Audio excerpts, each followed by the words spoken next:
Are you still doing your prices like this? Then I will show you an easy and interactive way to do your pricing for all types of business. So be sure to watch till the end. Go to Canva AI, click on the code for me, then click this one. You just need to be very specific with your prompt, add the exact prices, etc.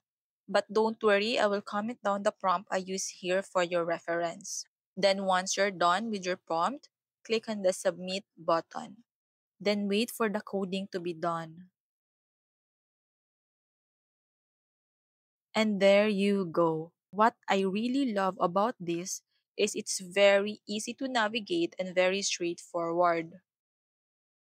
Then click on the use InDesign. You can choose from here.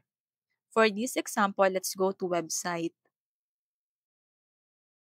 Then once you're satisfied with everything, click on the publish button.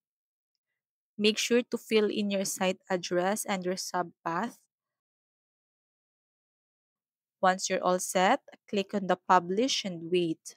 And there you go. Once done, click on the view preview button. If you want to give this to your customer, just copy this link here. Want more Canva tips and hacks? Comment down yes. Be sure to follow my page for more. See you in my next video. Bye!